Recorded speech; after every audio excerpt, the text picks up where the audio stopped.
Художник Николай Шурыгин пишет портреты и натюрморты. Особенность его искусства в том, что он восстановил технику живописи старых мастеров, раскрыл ее секреты.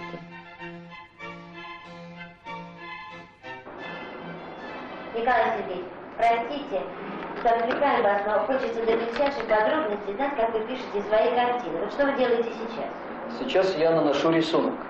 Это потому что рисунок – основа изобразительного искусства. Значит, каждая картина начинается с рисунка? Да. А законы техники в живописи одинаковы и незыблемы?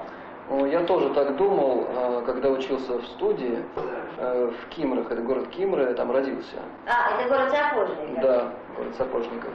Я тоже думал так, когда приехал в Москву и поступил в Строгановское училище, но, к сожалению, они не преподают эту технику классической картины, которую я видел в музее.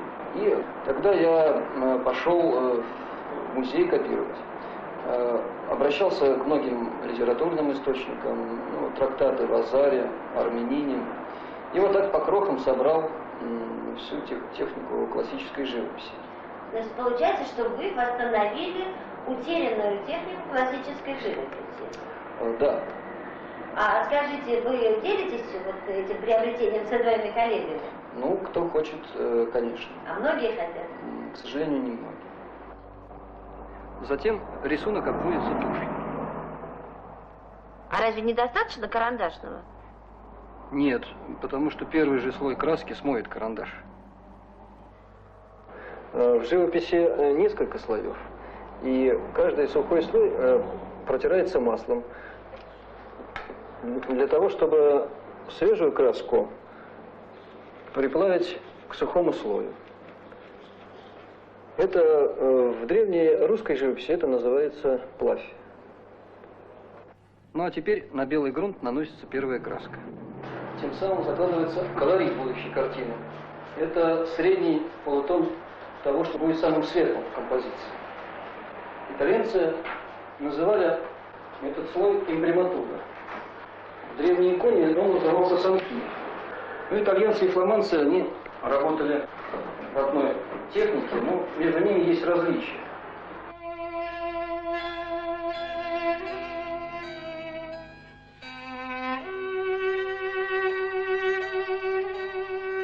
После того, как высохла имприматура, я наношу второй слой краски умбра для изображения теней. Этот слой называется гризаль.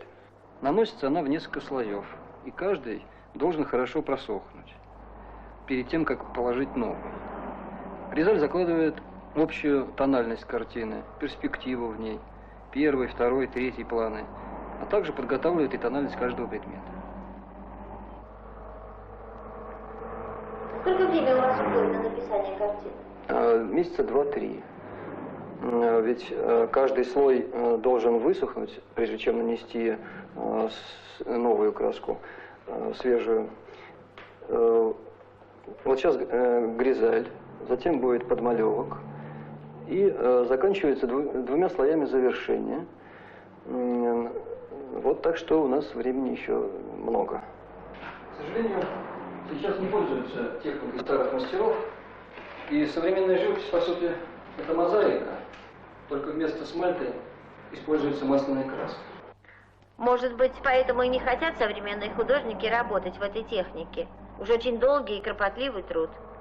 А вы знаете, Энгер говорил, из ничего нельзя сделать нечто. Только проникаясь замыслами других, можно создать что-нибудь стоящее.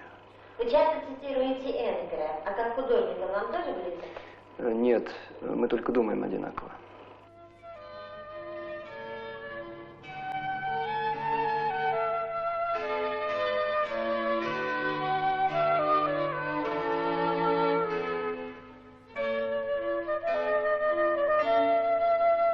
Ну вот, заложен фундамент.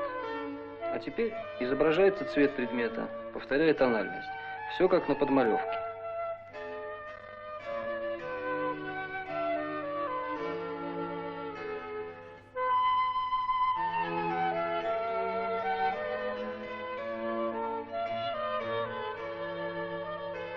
Подмалевку надо доверять, точно повторять его тональность в цвете.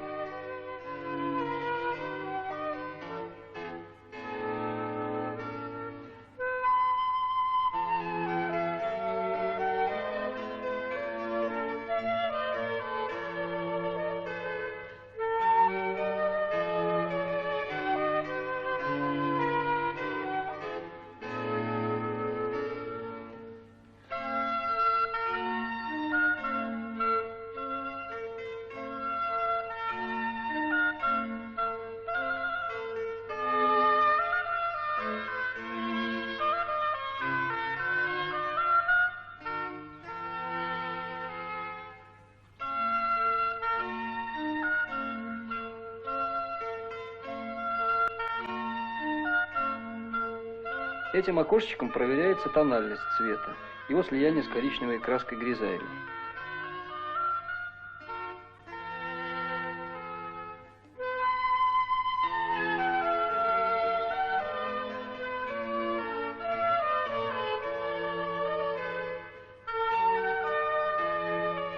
Так изображается свет и тень на белой скатерти. Николай Сергеевич, а вам никогда не хотелось попробовать себя в более современном стиле? А я вам отвечу словами Энгера.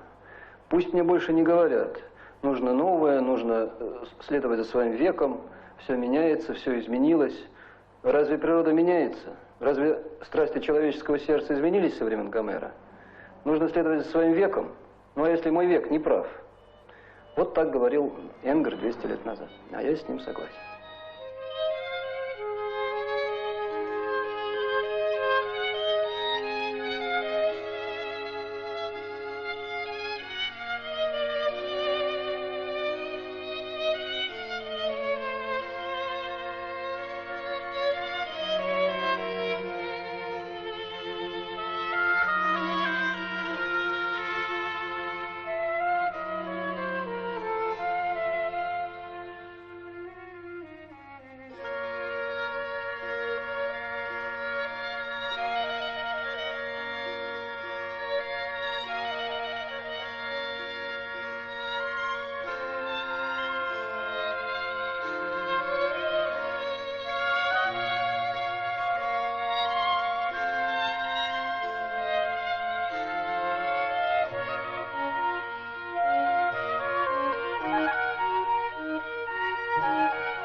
Восхищаясь картиной, мы не видим всех этих слоев.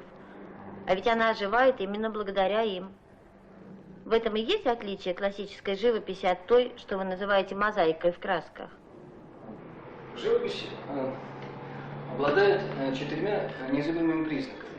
Первый – подмалевок, второй – послойность, третий – плавь и четвертый – фактура. Ни у одного вида изобразительного искусства, кроме живописи, нет этих признаков.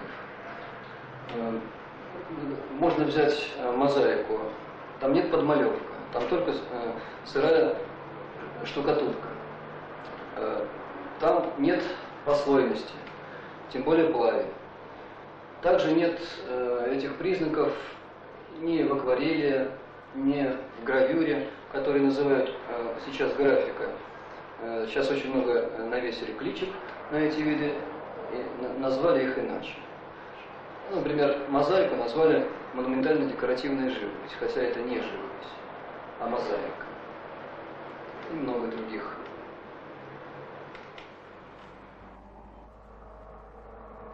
На самом последнем этапе, в завершении, старые мастера работали 2 кистями.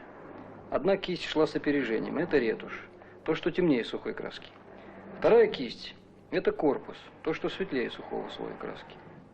Краска в каждом последующем слое подбирается так, чтобы одна кисть была светлее и цветнее предыдущей, а вторая – темнее и тоже цветнее. Работа одна, что на свету, что в тени. Таким образом, полновесный живописный тон состоит из 6 валеров. Ну, а если фактура зеркальная, то 7-й валер – это блик.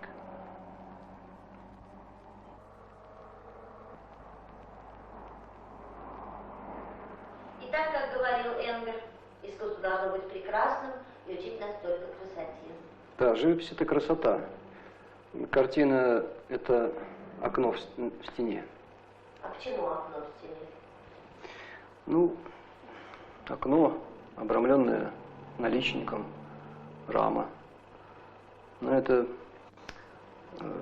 потому что оживает фактура, пространство, потому что все это объем пространства. Ну, а все другие виды изобразительного искусства – это вот мозаика, там плоская, там украшение стены, и это принадлежит стене. Там нет иллюзии пространства. И не должно быть. Оно не должно разрушать зрительную стену. Живопись – это окно, оно прорубает стену, прорывает эту вот плоскость, появляется пространство. Ну, иллюзия пространства.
Николай Сергеевич, а как пишутся натюрморты? С натуры или по памяти? Вначале делаются рисунки, много рисунков с натуры, потому что цветы, живые фрукты долго не сохраняются.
Ну вот и все.